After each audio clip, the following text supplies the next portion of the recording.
Hello everyone, study class में आपका स्वागत है। आज हम झारखंड बोर्ड के क्लास 6 हिंदी को पढ़ेंगे। पार्ट 11। कहानी का नाम है शल्य चिकित्सा के प्रवर्तक सुश्रुत। ये बहुत ही महत्वपूर्ण कहानी है और इसे समझना भी आसान है। हम इसका प्रश्न उत्तर भी कराएंगे और इस कहानी को भावार्थ समझाएंगे। कहानी है भारत के एक बहुत प्राचीन नगरी है वाराणसी। वाराणसी के बारे में सभी लोग जानते हैं, जो गंगा नदी के किनारे बसा है। गंगा की निर्मल धारा सहस्त्रों वर्षों से इसके आंचल में मचल मचल कर बहती रही है। सहस्त्रों वर्षों का मतलब है हजारों वर्षों से, और आंचल मतलब इसके किनारे में बसी है इस नगरी का अपना सैकड़ों वर्ष पुराना वैभवशाली इतिहास है। वाराणसी के बारे में बहुत सारे इतिहास के बारे में जुड़ा हुआ है इसकी कहानियाँ। हमेशा से यह नगरी शिक्षा का बड़ा केंद्र रही है। आप जानते होंगे कि कोई कहता है कि बनारस से पढ़ के आए हैं, मतलब ये शिक्षा का बहुत ही अच्छा केंद्र माना जाता है। प्राचीन काल में यह काशी राज्य की राजधानी थी। पुराने ज़मानों में काशी राज्य की राजधानी वाराणसी थी। आज से लगभग 2500 वर्ष पहले की बात है। आज से 2500 वर्ष पहले गंगा तट से थोड़ी दूर एक पाठशाला थी। जैसे हम आपको जानते हैं कि यहाँ पर शिक्षा का केंद्र है, यहाँ पर पाठशाला हुआ करती थी। तो यहाँ भी एक पाठशाला थी गंगा तट के किनारे वाराणसी में। वहाँ आयुर्वेद यानी जीवन दान देने वाला ज्ञान, आयुर्वेद एक जीवन देने वाला ज्ञान है, चिकित्सा का ज्ञान है, जिसमें चिकित्सक बनते हैं। आयुर्वेद की शिक्षा दी जाती थी। यहाँ पे आयुर्वेद की शिक्षा दिया जाता था। तो दूर दूर से विद्यार्थी यहाँ आते और शल्य चिकित्सा के ज्ञान प्राप्त करते। यहाँ पे शल्य चिकित्सा का ज्ञान प्राप्त करते और चिकित्सक बनते और डॉक्टर बनते। अपने ज़माने में कहे कि डॉक्टर बनते और लोगों को इलाज करते थे। इस पवित्र मंदिर के द्वार केवल उनके लिए खुले थे जिनका मन मानव सेवा और प्रेम से ओतप्रोत होता था। आप जानते होंगे कि डॉक्टर मानव सेवा और प्रेम से ओतप्रोत होता है, और जिसके मन में मानव सेवा नहीं है वो डॉक्टर यानी चिकित्सक बनकर भी कोई फायदा नहीं होता है। जिनमें साधना और कठोर परिश्रम करने की लगन होती थी। पढ़ाई में लगन और साधना बहुत ही आवश्यक है। साधना का मतलब है एक डायरेक्शन में, यूनि डायरेक्शन में फोकस करते रहना, डिस्टर्ब नहीं होना, और कठोर परिश्रम लगातार कड़ी मेहनत करते रहना। जानते होंगे कि करत करत अभ्यास से जड़मती हो तो सुजान, रस्सी आवत जात ते सिल पर परत निशान। जब मामूली सा रस्सी के आने जाने से पत्थर घिस सकता है, लगातार पानी के बूंद गिरने से चट्टान भी छिद्र हो जाता है, तो कड़ी मेहनत करने वाले कुछ भी कर सकते हैं। तो यहाँ पे जो कड़ी मेहनत करते थे, लगन से काम करते थे, लगन से पढ़ते थे, उन्हीं के लिए वाराणसी था। अब आते हैं आगे।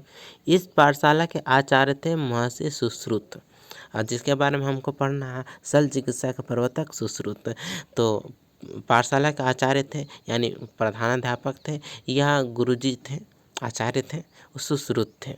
शल्य चिकित्सक के रूप में उनका यश चारों दिशाओं में दूर दूर तक फैला हुआ था। इतना यश था कि आज भी हम उसकी कहानियाँ पढ़ते हैं। वे स्वयं काशी के राजा देवोदास के शिष्य थे।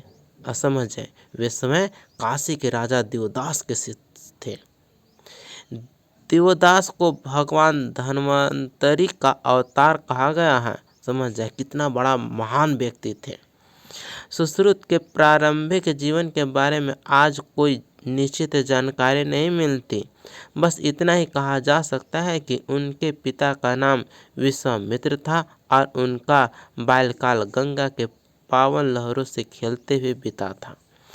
तो सुश्रुत के बारे में यही कहा जाएगा कि उनके पिता का नाम विश्वामित्र था और सुश्रुत गंगा के किनारे खेलते थे वाराणसी है, ये है गंगा किनारे। बड़े होने पर उन्होंने काशी के राजा और महान चिकित्सा शास्त्री दिवोदास की देखरेख में चिकित्सा विज्ञान का शिक्षा प्राप्त की। तो सुश्रुत के गुरु थे दिवोदास, उनके देखरेख में चिकित्सा विज्ञान की शिक्षा प्राप्त की। वे अपने समय के अद्वितीय शल्य चिकित्सक हुए थे। दिवोदास अपने समय के अद्वितीय मतलब उसके जैसा और कोई नहीं। अद्वितीय का मतलब है जिसके जैसा कोई नहीं, मतलब दिवोदास के समय दिवोदास के जैसा कोई भी शल्य चिकित्सक नहीं था। अपने जीवन काल में उन्होंने बहुत सी नई शल्य तकनीकें विकसित की, जो आगे चलकर बहुत से शल्य चिकित्सकों के लिए प्रेरणा का स्रोत बनी। उनके द्वारा रचित चिकित्सा ग्रंथ सुश्रुत संहिता एक महान ग्रंथ है। तो सुश्रुत संहिता में चिकित्सा की नई नई प्रणाली के बारे में बताया गया है, जिसमें शल्य चिकित्सकों के लिए प्रेरणा का स्रोत बन चुका है। सुश्रुत संहिता एक महान ग्रंथ है। यहाँ पर आप देख सकते हैं तस्वीर में एक वैद्य हैं, वो रोगी को चिकित्सा कर रहे हैं और यहाँ पे जड़ी बूटियों से, और यहाँ पे बाहर से देखने वाले अपने गार्जियन या रिलेशन के लोग हैं। यह ग्रंथ इस तथ्य का जीवंत प्रमाण है कि प्राचीन भारत के चिकित्सक चिकित्सा विज्ञान के क्षेत्र में अपने समय में बहुत आगे थे। आज के लोग चिकित्सा के क्षेत्र में यानी डॉक्टरी के क्षेत्र में इतना आगे बोलते हैं, लेकिन उससे भी कहीं अधिक सुश्रुत संहिता में वर्णित है। सुश्रुत संहिता से हमें शल्य चिकित्सा के विशद जानकारी मिलती है। इसमें कुल मिलाकर 120 अध्याय हैं। इन्हें 6 भागों में बांटा गया है। तो सुश्रुत संहिता में 120 अध्याय हैं, जिसे 6 भागों में बांटा गया है। श्रुत स्थान, निदान स्थान, शरीर स्थान, चिकित्सा स्थान, कल्प स्थान और उत्तर स्थान। तो सुश्रुत संहिता को 6 भागों में बांटा गया है और ये इतना अच्छा ग्रंथ है जिसका आज भी वर्णित किया जाता है, आज भी पढ़ा जाता है। इस ग्रंथ में शल्य चिकित्सा के विधियों और उसमें काम आने वाले यंत्रों तथा शास्त्रों के बारे में व्यापक जानकारी दी गई है। मतलब विस्तृत जानकारी दिया गया है, डिस्क्राइब किया गया है। शरीर के किसी भाग में मवाद पड़ जाने पर चीरा लगाना आवश्यक होता है। यह महत्वपूर्ण तथ्य सुश्रुत से छिपा न था। मवाद पड़ गया यानी फोड़ा हो गया, जख्म हो गया, तो उसमें चीरा डालता है। लेकिन ये भी जानते थे सुश्रुत जी, उन्होंने इस बारे में स्पष्ट जानकारी दी है कि इस स्थिति में चीरा कैसे और कहाँ लगाएं। इसी तरह जब शरीर के कुछ अंग जल वृद्धि के कारण फूल जाए, जल वृद्धि यानी यदि कोई व्यक्ति नदी में चला गया, तैर रहा और पानी बहुत ज़्यादा पी लिया तो जल वृद्धि हो गया, या जो व्यक्ति ज़्यादा मात्रा में पानी पी लिया और पेशाब करके बाहर नहीं निकाला है तो जल वृद्धि के कारण शरीर फूल जाता है। तो उसने ये भी बताया कि उनका जल सुई द्वारा कैसे खींच लेना चाहिए। जल को सुई से भी खींच लेता है, लेकिन सभी डॉक्टर ऐसा नहीं कर पाते हैं। लेकिन उन्होंने सुश्रुत संहिता में ऐसा वर्णित किया है कि किस प्रकार सुई द्वारा पानी को खींचा जाना चाहिए। यह विधि भी उपयुक्त रूप से बताई गई है। मूत्राशय की पथरी, भगंदर, बवासीर और मोतियाबिंद की शल्य चिकित्सा शल्य क्रिया के साथ साथ जरूरत पड़ने पर मां के गर्भ से चीरा लगाकर शिशु को जन्म देने की शल्य क्रिया और दंत चिकित्सा तथा अस्थिर चिकित्सा के बारीकियों का अनूठा वर्णन भी सुश्रुत संहिता में मिलता है। तो इन्होंने डॉक्टरी क्षेत्र में महारत हासिल किए थे। इन्होंने गर्भ में माँ के गर्भ में अगर बच्चा नहीं निकल रहा है तो शिशु को किस प्रकार शल्य चिकित्सा यानी चीरा फाड़ा करके निकालना चाहिए, ऑपरेशन किस प्रकार करना चाहिए, दंत चिकित्सा में कीड़ा लग गया तो उसके बारे में है, अस्थिर चिकित्सा हड्डी कमजोर है, टूट गया है तो किस प्रकार से ठीक किया जाता है, सभी चीज़ों के बारे में बताया। प्लास्टर सर्जरी से जुड़े ऑपरेशन भी बहुत सारे विस्तार से बताए हैं इन्होंने सुश्रुत संहिता में। सुश्रुत संहिता में शल्य यंत्रों की संख्या 101 बताई गई है। इसमें शल्य यंत्रों की संख्या 101 बताई है। इन यंत्रों को हिंस्र पशु तथा पक्षियों के मुंह के आकार के अनुसार नाम दिए गए हैं, जैसे सिंहमुख, सिंह के मुंह जैसा।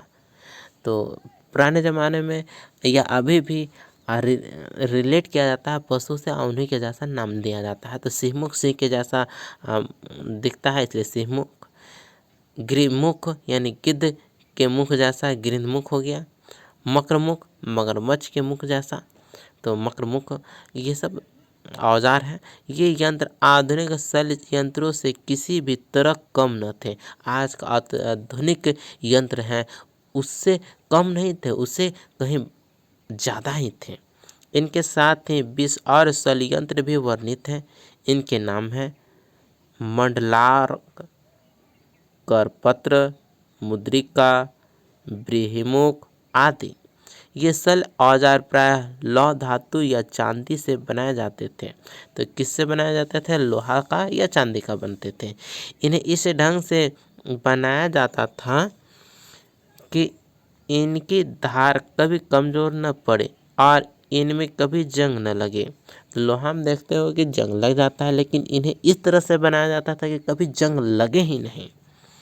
उन्हें रखने के लिए खास तौर से लकड़ी के डिब्बे भी तैयार किए जाते थे। औजार को रखने के लिए लकड़ी के डिब्बे तैयार किए जाते थे।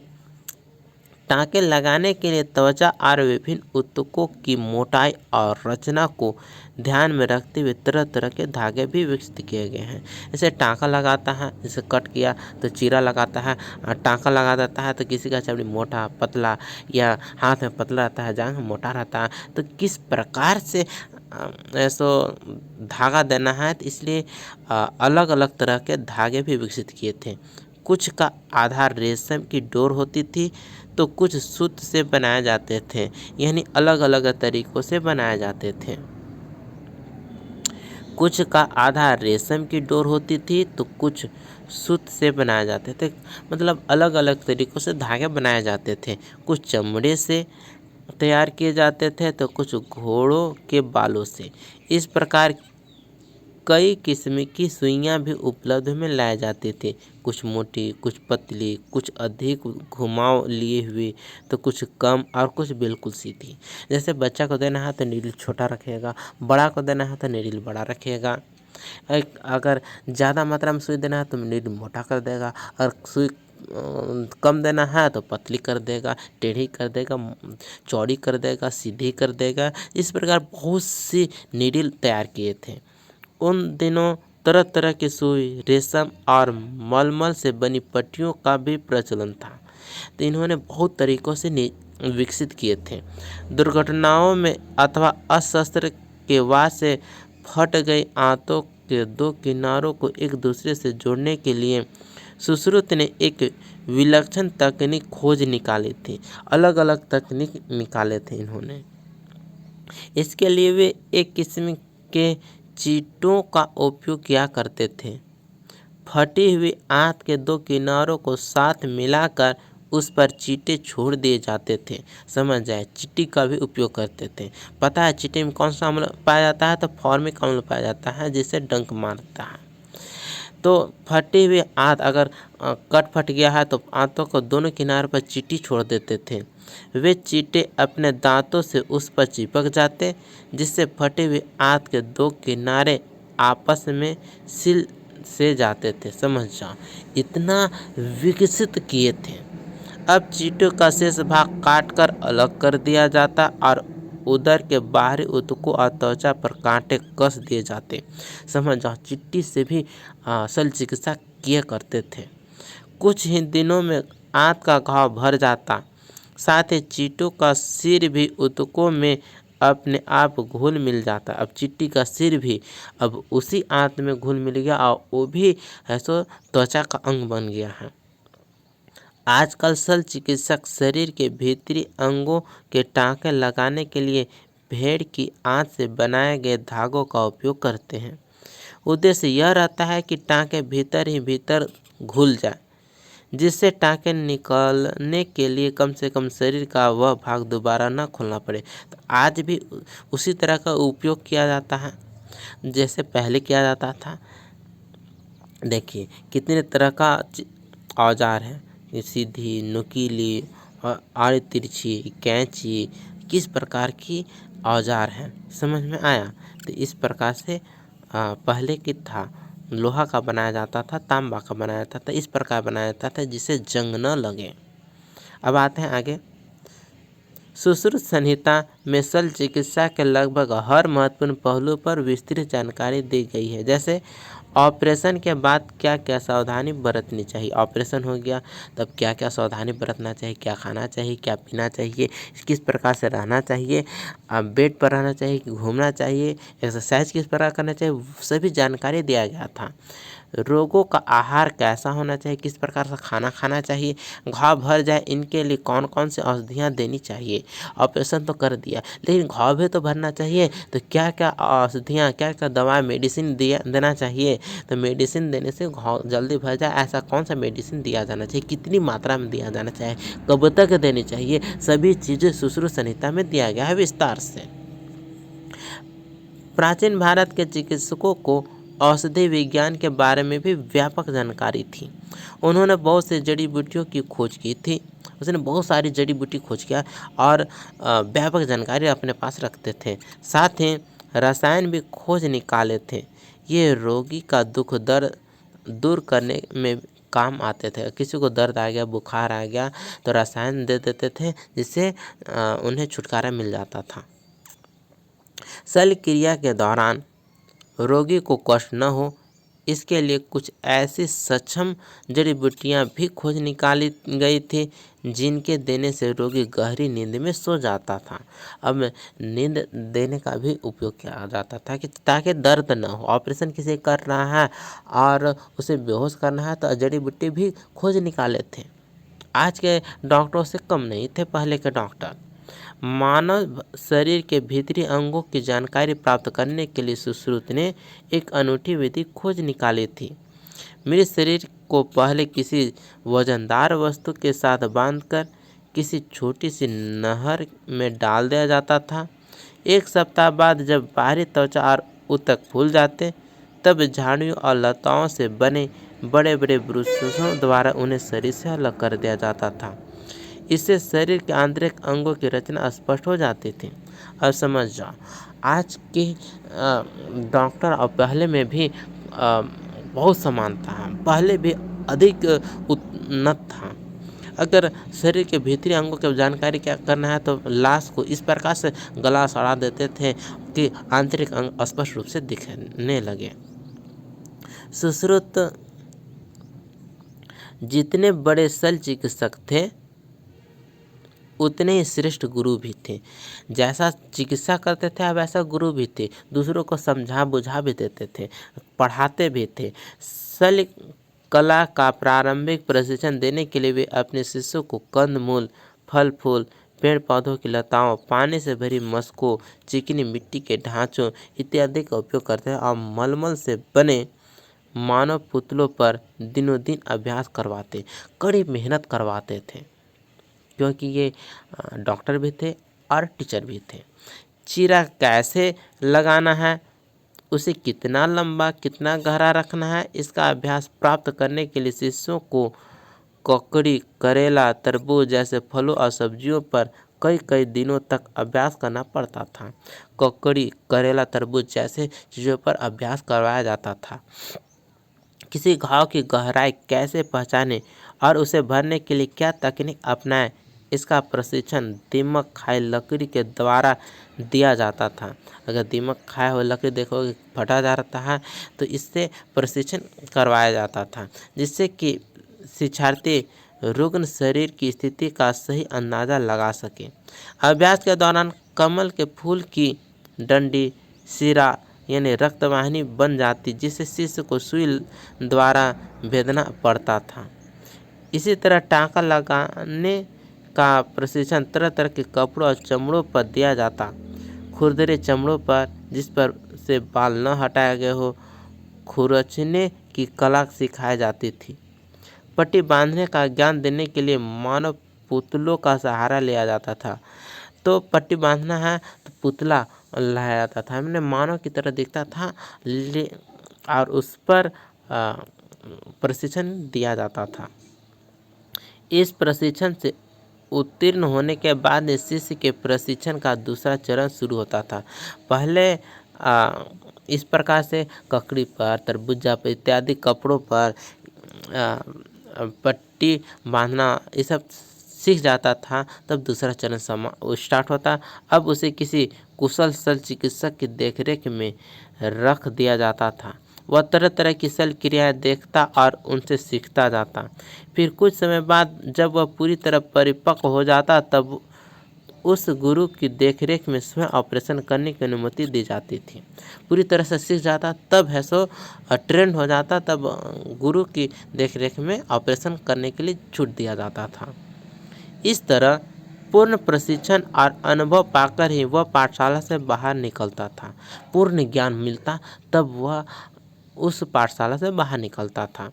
सुश्रुत मूलतः शल्य चिकित्सक थे, किंतु उन्होंने क्षय रोग, कुष्ठ रोग, मधुमेह, हृदय रोग एवं विटामिन सी की कमी से होने वाले रोग स्कर्वी के बारे में भी महत्वपूर्ण जानकारी दी। समझ आइए, ये साइंटिस्ट भी थे। ईसा के 600 ईसा पूर्व और 1000 ईस्वी तक समय भारतीय चिकित्सा विज्ञान के लिए स्वर्णिम युग था। स्वर्णिम युग कहने का मतलब है इसमें चिकित्सा विज्ञान बहुत ही ज़्यादा फल फूल रहा था। आत्रेय, जीवक, चरक और वाघभट्ट जैसे बहुत से यशस्वी चिकित्सा शास्त्रियों ने भारत की पावन भूमि पर जन्म लिया। काशी के साथ साथ नालंदा और तक्षशिला के प्राचीन विश्वविद्यालय भी सैकड़ों वर्षों तक उच्च कोटि की शिक्षा के लिए विख्यात रहे। तो काशी के साथ साथ नालंदा विश्वविद्यालय, तक्षशिला विश्वविद्यालय ये भी विख्यात थे। यहाँ दूर दूर से शिक्षार्थी आते और चिकित्सा विज्ञान में निपुण होकर मानव कल्याण की प्रतिज्ञा लेते। मानव को कल्याण करने की प्रतिज्ञा लेते। कहता है कि मैं प्रतिज्ञा लेता हूँ कि जीवन भर मानव का कल्याण करूँगा। चिकित्सा विज्ञान के कुछ इतिहासकारों का तो यह भी कहना है कि यूनानी चिकित्सा पद्धति के बहुत से सिद्धांत प्राचीन भारतीय चिकित्सकों के विचारों पर ही आधारित हैं।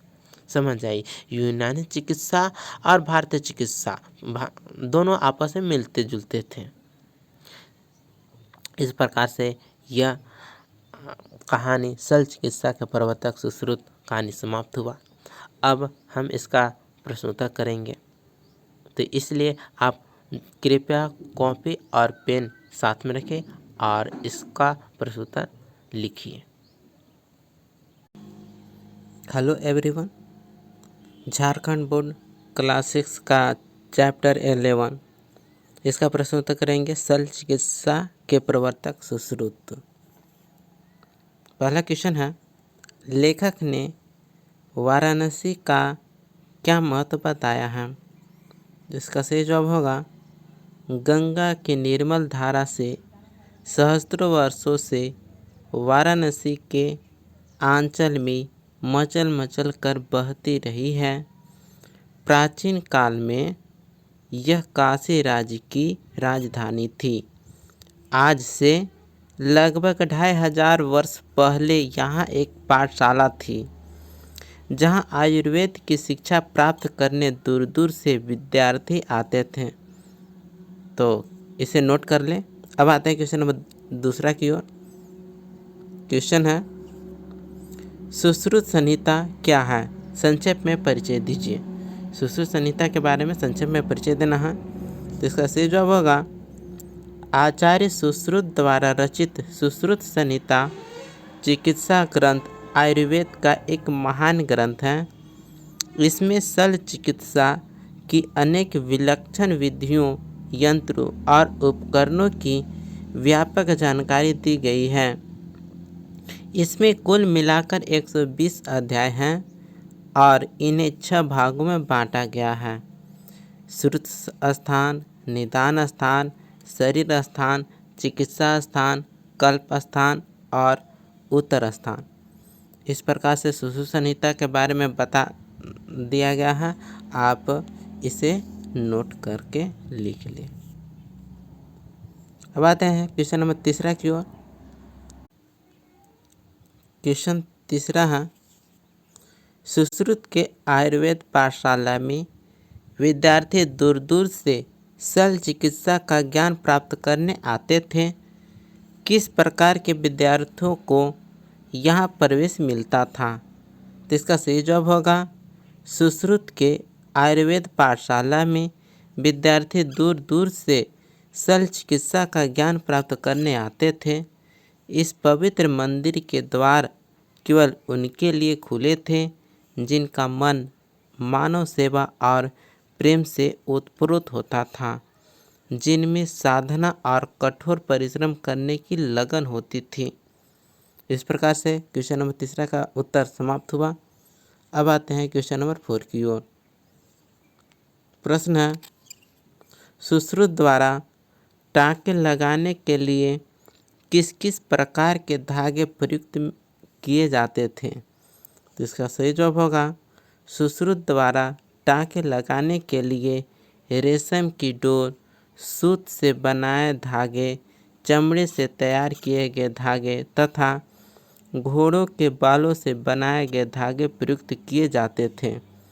इस प्रकार से चौथा उत्तर हो गया है। अब आते हैं क्वेश्चन की ओर। क्वेश्चन है, सुश्रुत फटे हुए आंतों का इलाज किस प्रकार करते थे?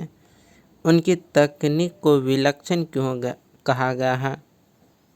तो इसका सही जवाब होगा, सुश्रुत फटे हुए आंतों को उनके दो किनारों को साथ मिलाकर उस पर चींटे छोड़ दिए जाते थे। वे चींटे अपने दांतों से उस पर चिपक जाते, जिससे फटे हुए आंत के दो किनारे आपस में सिल से जाते। अब चींटी का शेष भाग काट कर अलग कर दिया जाता और उदर के बाहरी ऊतकों और त्वचा पर टाँके कस दिए जाते। कुछ ही दिनों में आंत का घाव भर जाता। इस प्रकार से फटे हुए आंत का इलाज करते हैं। इस तकनीक को विलक्षण इसलिए कहा गया है कि विश्व भर में सबसे पहले विकसित इस तकनीक में आंत का घाव भरने के बाद शरीर को दोबारा खोलने की आवश्यकता नहीं थी। इस प्रकार विलक्षण कहा गया है। कृपया आप नोट कर लें। अब आते हैं क्वेश्चन नंबर 6 की ओर। शल्य क्रिया का प्रारंभिक प्रशिक्षण देने के लिए किन किन वस्तुओं का उपयोग किया जाता था? तो इसका सही जवाब होगा, शल्य क्रिया का प्रारंभिक प्रशिक्षण देने के लिए गुरु अपने शिष्यों को कंदमूल, फल फूल, पेड़ पौधों की लताओं, पानी से भरी मशकों, चिकनी मिट्टी के ढांचों और मलमल से बने मानव पुतलों पर दिनों दिन अभ्यास करवाते। इस प्रकार से प्रारंभिक प्रशिक्षण होता था। यदि आप इस चैनल को सब्सक्राइब नहीं किए हैं तो सब्सक्राइब कर लें और बेल आइकन को भी प्रेस कर दें और ज़्यादा से ज़्यादा तक लोगों को शेयर करें ताकि सभी लोग नोट अच्छे से बना लें। अब आते हैं क्वेश्चन नंबर 7 की ओर। 7वां प्रश्न है, सुश्रुत महान शल्य चिकित्सक तो थे ही, श्रेष्ठ गुरु भी थे, कैसे? तो इसका सही जवाब होगा, सुश्रुत महान शल्य चिकित्सक तो थे ही, श्रेष्ठ गुरु भी थे। शल्य कला का प्रारंभिक प्रशिक्षण विभिन्न निर्जीव वस्तुओं पर शुरू होता था। दूसरा चरण में किसी कुशल शल्य चिकित्सक की देखरेख में रखकर शल्य क्रियाएं देखता और सीखता जाता था। इस प्रकार परिपक्व होकर गुरु की देखरेख में स्वयं ऑपरेशन करने की अनुमति दी जाती थी। शिष्य को पूर्ण प्रशिक्षण और अनुभव मिलने के कारण सुश्रुत श्रेष्ठ गुरु भी थे। तो 7वां प्रश्न का उत्तर भी हो गया। अब आते हैं क्वेश्चन नंबर 8 की ओर। क्वेश्चन है, किस काल को भारतीय चिकित्सा विज्ञान का स्वर्णिम युग माना गया है और क्यों? तो इसका सही जवाब होगा, ईसा से 600 वर्ष पूर्व और 1000 ईस्वी तक का समय भारतीय चिकित्सा विज्ञान के लिए स्वर्णिम युग था। आत्रेय, जीवक, चरक और वाग्भट जैसे बहुत से यशस्वी चिकित्सा शास्त्रियों ने भारत की पावन भूमि पर जन्म लिया। काशी के साथ साथ नालंदा और तक्षशिला के प्राचीन विश्वविद्यालय भी सैकड़ों वर्षों तक उच्च कोटि की शिक्षा के लिए विश्वविख्यात रहे। यहाँ दूर दूर से शिक्षार्थी आते और चिकित्सा विज्ञान में निपुण होकर मानव कल्याण की प्रतिज्ञा लेते। इस प्रकार से 8वां प्रश्न का उत्तर भी हो गया। आप है सो इसे नोट कर लें और इस वीडियो को ज़्यादा से ज़्यादा लोगों तक शेयर करें ताकि सभी लोग अपना नोट बना लें। मिलते हैं अगले वीडियो में, तब तक के लिए जय हिंद।